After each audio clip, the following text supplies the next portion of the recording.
A paz do Senhor, irmãos, que bom nós estarmos juntos mais uma vez. Eu sou o pastor Emerson e é sempre bom ter você conosco na nossa Escola Bíblica Dominical. E no dia de hoje nós vamos estar falando da lição de número 5, que ela vai trazer por título O Fruto do Espírito, o Eu Crucificado, ok? Então vamos lá, dando continuação à revista desse primeiro trimestre de 2021, que nós estamos falando sobre o verdadeiro pentecostalismo, a atualidade da doutrina bíblica sobre a atuação do Espírito Santo, ok? Vamos lá para a nossa lição? Deixa eu dizer para você, se você ainda não é inscrito no nosso canal, tem um botãozinho aqui, se inscreve, deixa o seu joinha, o seu like. Quando você se inscrever, vai aparecer um sininho. Seleciona todas as notificações, porque sempre está chegando um vídeo novo, tem curso novo chegando no canal, tá? Eu vou falar daqui a pouquinho dele e eu quero te convidar para estar conosco todos os dias no nosso canal. O nosso textuário diz assim: Ora, o Deus de esperança vos encha de todo o gozo e paz em crença, para que abundeis em esperança pela virtude do Espírito Santo. Romanos 15 e 13. Verdade prática. O fruto do Espírito é um dos temas mais vibrantes da ética cristã, pois mostra para o mundo o que o Espírito Santo colocou dentro de cada um de nós, ok? O pastor Elienay Cabral, quando ele vai comentar a respeito dos frutos, ele vai nos levar lá para o livro de Cantares, Cantares de Salomão, capítulo de número 4, versículos de 12 a 16, e ele vai comparar dos versículos 12, 13,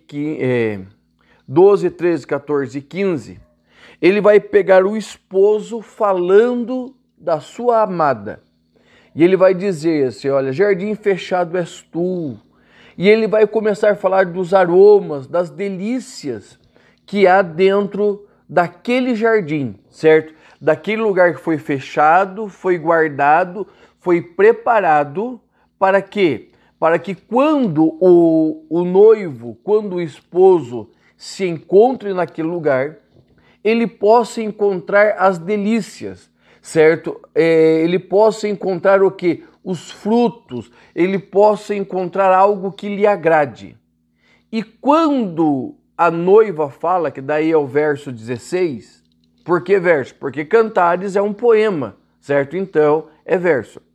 Por que no verso 16, ela vai dizer assim, ó, sopra vento norte, vento sul.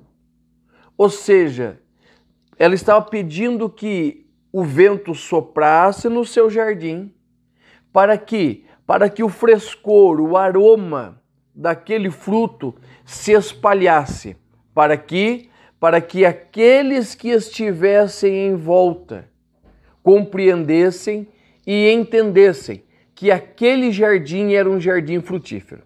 Então, irmãos, qual é a nossa ideia de frutificação? Por que a ideia do fruto? Primeiro, para que o amado encontre as suas delícias em nós.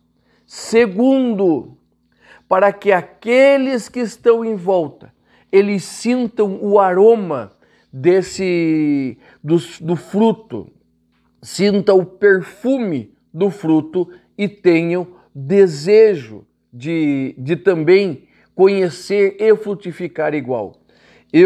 Nós sempre vamos no mercado com a minha esposa, e principalmente na época do verão, do quente do verão, quando você chega assim na parte de hortifruti, que daí tem manga, tem goiaba, frutas que eles exalam o seu cheiro, o da laranja, que é aquele cheiro cítrico, e se mistura e dá aquele perfume que dá vontade de você sentar, descascar fruta por fruta, tá?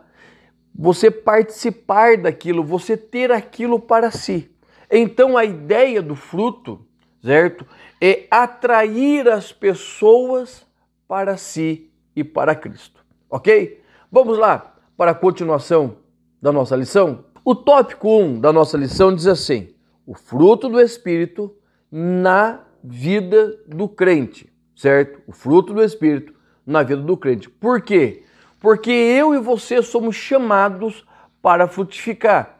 Jesus vai dizer assim, em João capítulo 16, versículo 15. Não os escolhestes vós a mim, mas eu escolhi a vós e os nomeei, para que vades e deis frutos, e o vosso fruto permaneça, a fim de que tudo quanto em meu nome pedirdes ao Pai, ele vos conceda. Então veja bem, qual que é a ideia? É que o fruto seja a manifestação de Cristo em nós, tá? Seja a manifestação de Cristo em nós. E a definição de fruto é exatamente isso. O que são frutos? São virtudes, certo? São qualidades, manifestações do Espírito Santo de Deus em nós. É diferente da manifestação do dom, que a manifestação do dom ela é esporádica, ela vem sobre nós falamos disso na lição passada, ela vem sobre nós, certo? E ela retorna, ela não é permanente. Ministério é outra história, mas os dons, eles vêm, eles não são permanentes na nossa vida. E agora a questão do fruto?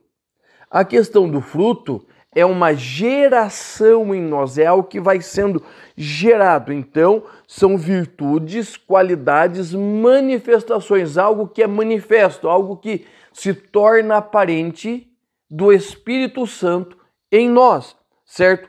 E assim, eu tenho uma visão sobre os frutos, que os frutos, eles são a manifestação também dos atributos divinos em nós.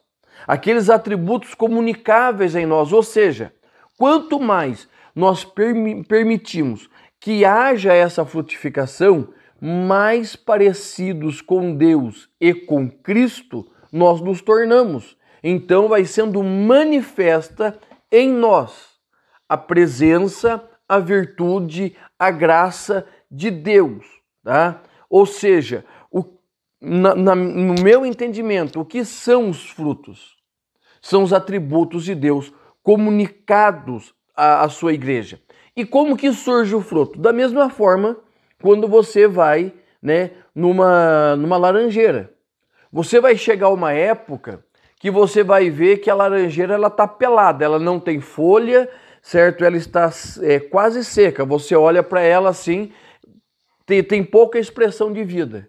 Mas de repente vai chegando aí a primavera, vai começando o verão, ela vai o quê? Ela vai gerando folhas, as folhas geram flores, as flores vão gerando pequenos botões que vão ser as frutas, e logo o que você vai ter? Você vai ter uma laranja, tá? Ou seja, é um processo. A frutificação no Espírito também é um processo. É algo que se dá contínuo nas nossas vidas, tá? E é por isso, irmãos, que nós precisamos estar sempre em contato com o Senhor. Jesus vai dizer assim: todo ramo que não está em mim não dá muito fruto, tá? E esta ideia de frutificação é uma ideia que não vem de hoje. A primeira expressão, fruto, que nós vamos encontrar na Bíblia, está lá em Gênesis 1:11, que o Senhor vai dizer assim, que ele fez toda árvore, cada árvore com o seu fruto, tá? Seu fruto. Ou seja, cada uma dará algo semelhante à sua espécie. Se nós somos de Cristo, nós teremos de frutificar a semelhança de Cristo. Se nós somos do mundo, a semelhança do mundo. Então a frutificação, ela é um processo, tá? É a mesma questão do andar no Espírito, tá? O andar no Espírito também é um processo, tá? Nós vamos ver aqui que o pastor Ezequias Soares, ele vai nos dizer assim, olha, Colossenses 1:10, para que possais andar dignamente diante do Senhor, agradando-lhe em tudo, frutificando em toda boa obra e crescendo no conhecimento de Deus, andar e agradar a Deus, 1 Tessalonicenses 4:1. Andar em amor, Efésios 5:2. Andar como filhos da luz, Efésios 5:8. Andar nele, Colossenses 2:6. Andai em temor durante o tempo da vossa peregrinação, 1 Pedro 1:17. Só que como que anda? Você começa a andar mais se arrastando do que simplesmente andando. É assim que nós aprendemos a andar, certo? Nenhuma criança, certo, sai do colo da mãe e diz assim, não, a partir de agora eu não quero mais cola, agora eu quero andar, certo? Se engatinha, se anda trôpego, tá? Até que você afirma as pernas, você começa a andar, você endireita a coluna e você vai adiante, tá? Andar no Espírito tem esse mesmo sentido. O que acontece? Quando você vem para o Evangelho, tá?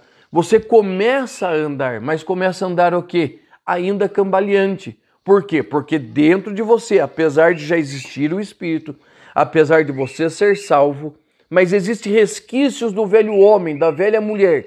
E conforme você vai andando, você vai desenvolvendo cada vez mais esta natureza divina em você e na sua família, certo? Você vai destilando o Espírito sobre aqueles que estão em volta, porque eles vão olhando para você, vão olhando o teu andar e vão vendo que tem algo diferente. Antes de nós falarmos do tópico 2, eu vou deixar para você aqui do ladinho o cardzinho do nosso curso Aprendendo a Ensinar. É um curso voltado diretamente para aqueles que já dão aula na escola dominical e aqueles que pretendem ser professores.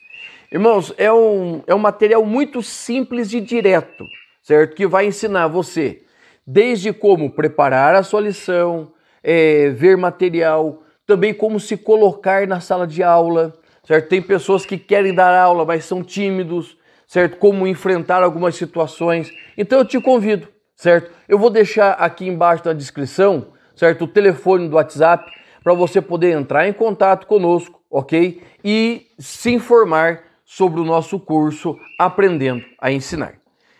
E no tópico 2 vai falar sobre a diferença e a relação entre o fruto e os dons do Espírito. Vamos voltar lá para Romanos, capítulo de número 12. Vamos lá? Certo? Eu espero que você esteja com a sua Bíblia aí. Certo? Romanos, capítulo de número 12. Romanos 12, ele vai ser dividido, certo?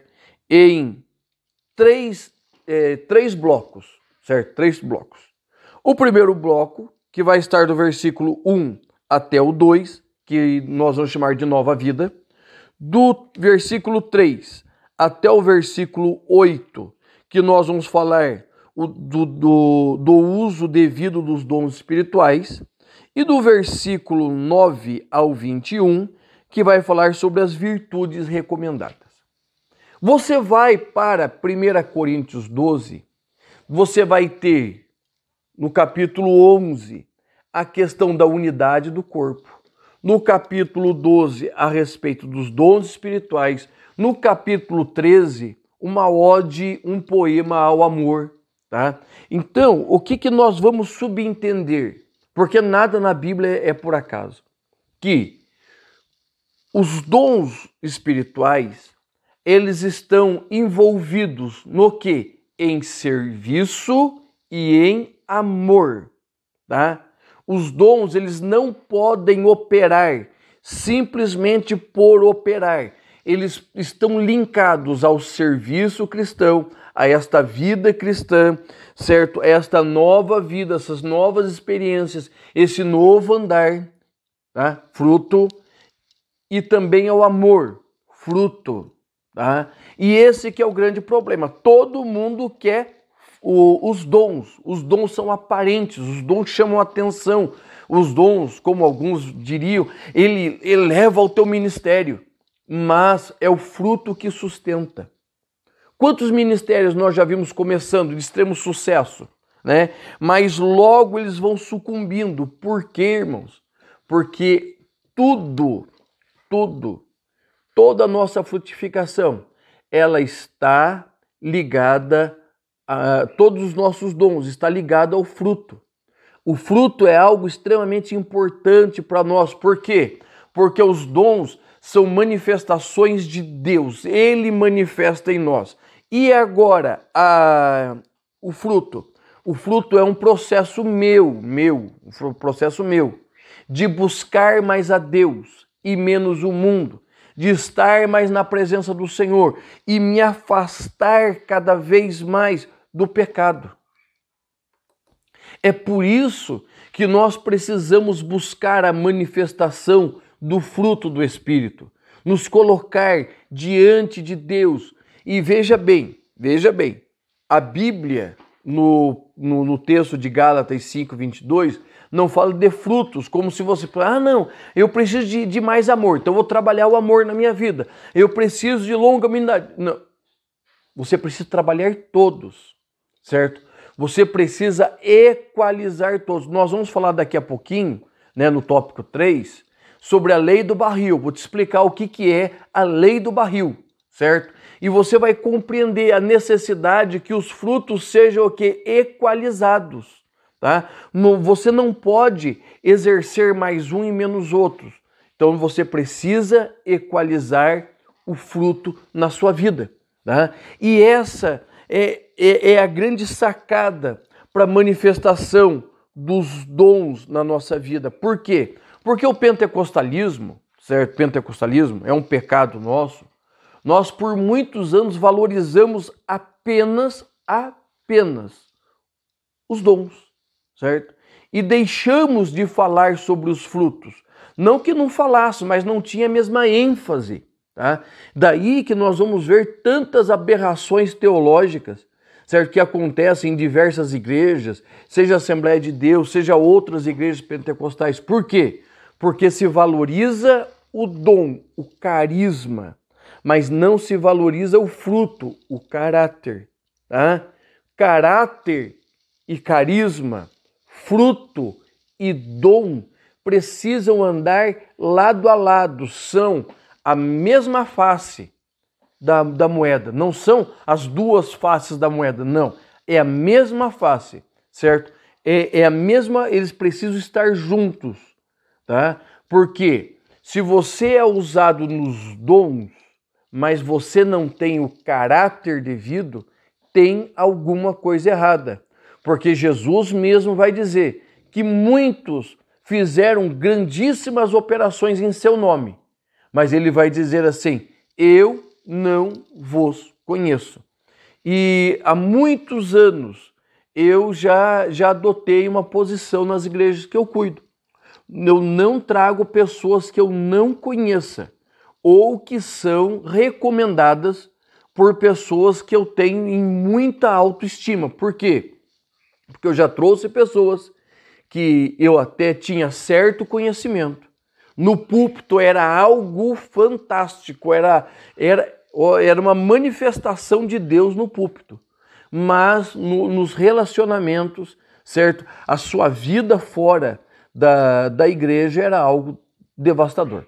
Então, eu quero te convidar a continuar buscando os dons, orando pelos dons, certo? Os dons são necessários para a igreja, mas na mesma força, na mesma velocidade que você busca os dons, busque também o fruto e que ele possa agir na sua vida. Por quê? Porque os dons, eles são molas propulsoras da igreja, são armas de ataque. E o fruto? O fruto é aquilo que fortalece, é a estrutura da igreja, a estrutura do crente, são armas de defesa. Por quê? Porque Pedro vai dizer que o nosso adversário está bramando ao nosso derredor, buscando a quem possa tragar. E o que está entre nós e o nosso adversário? Está o Espírito do Senhor, tá? E como ele se fortalece? quando nós estamos buscando Ele, buscando a presença dEle, quando nós estamos nos alimentando dEle, certo? Não das obras da carne, mas nos alimentando dEle. E o que acontece? Não há brecha, não há brecha, tá? O profeta Jeremias vai dizer assim, ó, eu procurei um homem que se colocasse na brecha. Ou seja, havia um racha na muralha de Jerusalém. Havia uma fenda onde os inimigos poderiam entrar, tá? Então o fruto, ele nos ajuda a controlar quem entra na nossa vida. E aqui no tópico 3, o título é o seguinte: o Espírito se opõe à carne, tá? É evidente, a Bíblia vai deixar bem claro, andai em espírito e não cumprirei os desejos da carne, tá? Mas uma das grandes forças da carne dentro da igreja é algo chamado legalismo. Legalismo, tá? Esse é o pano de fundo da carta de Paulo aos Gálatas. Este é o problema que surge e será resolvido em Atos 15. É o legalismo. O que é o legalismo? É a autossuficiência. É a busca do homem buscar a santificação pelos seus méritos, tá? E o que isso traz? Isso traz a glorificação do verme. O homem acaba se achando santo por si, certo? Ou seja, são as questões aparentes. Ele busca em si. Veja bem, os fariseus. Uns dias eles pegam a Jesus e dizem, Senhor, por que os seus discípulos comem sem lavar as mãos? E nós lavamos as mãos continuamente. Ou seja, para aqueles fariseus, o ato de lavar as mãos era algo extremamente importante. Por quê? Porque demonstrava purificação. E Jesus vai dizer para eles assim, por quê? Por que meus discípulos não lavam as mãos? Porque o que contamina o homem não é o que entra, mas é o que sai. Porque é do coração do homem que procede as impurezas, as malícias, as contendas. Então veja bem, o que o legalismo faz? Ele faz que você arme uma capa, uma aparência, se entupa de maquiagem para esconder as suas perfeições. O que o fruto faz? O fruto revela a sua imperfeição e trata a sua imperfeição, né? O legalismo, ele simplesmente disfarça. Agora, o cristianismo, ele não. Ele revela a tua imperfeição e ele vai tratar, ele vai curar as feridas, ele vai mudar quem você é. Lembra lá o texto de Saul? Samuel vai dizer para você, quando você for cheio do Espírito, será mudado em outro homem. Tá? E realmente ele foi. Mas com o passar do tempo, o que acontece? Ele foi afastando-se do Espírito e aproximando-se da carne.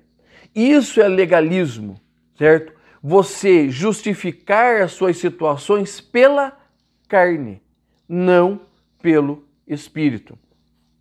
E é exatamente isso o subtópico de número 2, a carne e o Espírito. Eu acho muito interessante o texto de Atos 8, que vai ter muita coisa boa, mas a questão de Simão o mágico é exatamente o que nós estamos estudando. Por quê? Simão, ele vê na vida de Filipe as manifestações de Deus, cura, libertação, expulsão do demônio, lembrando que era ele que fazia isso antes. E a Bíblia vai nos deixar entender que ele ficou encantado com aquilo, ele ficou pasmo com aquilo. E o que ele fez? Certo? Ele se juntou a Filipe. Tá? Por quê? Porque ele estava enredado com aquilo. Quando Pedro e João chegaram ali, ele deixou Filipe e se apegou a Pedro e João. Por quê? Porque Pedro e João faziam outras coisas maravilhosas, tipo impor as mãos e a pessoa ser batizada no Espírito Santo. E ele vai chegar para Pedro e João e vai dizer assim, ó, quanto vocês querem para que eu receba também, né, esse dom e possa fazer o que vocês estão fazendo? Simão, ele havia compreendido as questões do Espírito? De uma vida no Espírito? Não. Ele estava acompanhando o movimento. E é isso, irmãos, que nós estamos vendo na questão do pentecostalismo. Nós estamos vendo muitas pessoas acompanhando o movimento e querendo, dentro do movimento, aquilo que os outros têm, mas sem pagar o preço, que nós não podemos nem falar em pagar o preço, porque o preço já foi pago, mas sem querer frutificar. E olha, para que haja frutificação, é necessário de um grande empenho. Aí nós vamos falar da lei do barril. O que é a lei do barril? Vou deixar aqui um quadrinho para você ver. A lei do barril, ela vai dizer o seguinte, que para que haja uma boa frutificação, todos os nutrientes e micronutrientes que a planta precisa, precisam estar equilibrados, certo? Sempre no maior nível. E a lei do barril vai dizer o seguinte, que o nutriente que estiver em menor quantidade será este que vai puxar a produção para baixo. Tá? E é exatamente neste ponto que muitos de nós acabamos pecando, porque nós nos preocupamos demais em amor, né? E esquecemos do autocontrole. Tá? Esquecemos do autocontrole.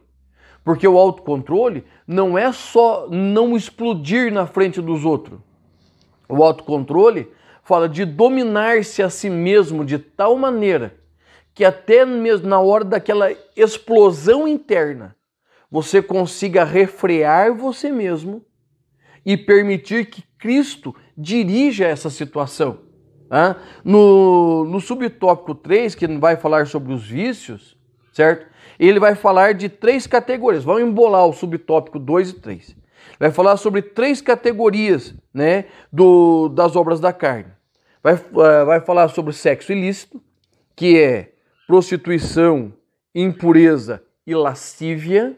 Tá? Essa prostituição, ela está mais ligada com impureza sexual, não só o fato de adultério ou se deitar com a prostituta. Tá? Prostituição, ela fala de toda a abominação do sexo. Por exemplo, né, erotismo, pornografia, tá? A mulher que se veste de forma erótica, certo? De forma sensual. O homem que fica babando pelaquilo que está vendo, tá? Na questão de erotismo.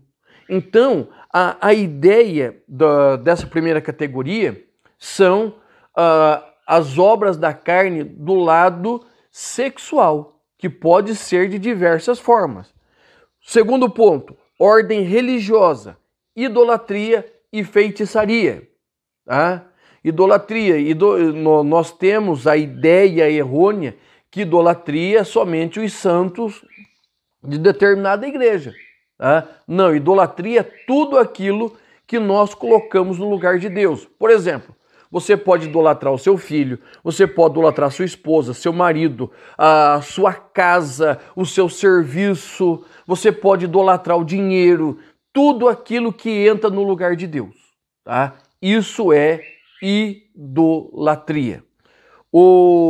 E a terceira categoria fala de pecados de ordem social. Inimizades, porfias, imulações, ira, peleja, dissensões, heresia, invejas, homicídios, bebedice, glutonaria. Ou seja, é uma relação é uma relação de pecados que nos afastam de Deus. E aonde que isto vai entrar na lei do barril? Que todas as vezes que nós vamos cedendo a um desses pecados, certo? A um desses pecados, uma das virtudes cristãs ela vai diminuindo. E é ali que a água vaza, certo? É ali que a graça vaza, é ali que o poder vaza. É ali que nós vamos dando brecha para o inimigo entrar na nossa vida. E muitas vezes essa tábua do barril ela vai tão lá embaixo que nós acabamos perdendo tudo. É aí que a pessoa se afasta de Cristo. Então, irmãos, nós precisamos compreender que a frutificação do Espírito é tão importante quanto a questão dos dons. Nós não podemos ficar só focado em dom. Nós precisamos focar, principalmente eu penso assim, que você precisa focar primeiramente no fruto. Eu, Emerson, penso assim. Porque é pelo fruto que se conhece a árvore. Tá? É pelo fruto. Porque é muito claro, você nunca vai chegar num pé de limão e você vai colher uma uva doce. Porque o pé de limão dá coisa azeda. É bom, mas é azedo. Você nunca vai chegar num abacateiro, certo? E você vai colher mamona. Cada árvore dá o seu fruto. E a dá por quê? Porque o fruto não começa fora, o fruto começa dentro, certo? As manifestações de Deus começam dentro. Tá? Nós precisamos tirar essa ideia de exteriorizar a nossa vida, de fazer coisas para parecer, certo? Que somos santos. Nós temos de ser santos, certo? Nós precisamos santificar a nossa vida de tal maneira que todos que olhem para nós tenham o desejo de colher aquele fruto. E quando ele absorver aquele fruto, que a semente vá junto e gere nele também a questão da frutificação. Vamos voltar ao pastor Elienay Cabral, lá no princípio, Cantares capítulo 4. O amado vai ao jardim encontrar fruto. O vento sopra sobre o jardim e espalha o aroma do fruto. Cristo precisa encontrar fruto em você e o perfume do teu fruto precisa ser levado a todas as pessoas que precisam ter um encontro com o noivo. Amém? Então, te agradeço por estar aqui conosco, nesse tempo que você guardou para ouvir a palavra, e eu te espero na nossa próxima lição e no nosso curso Aprendendo a Ensinar. Deus te abençoe, em nome de Jesus.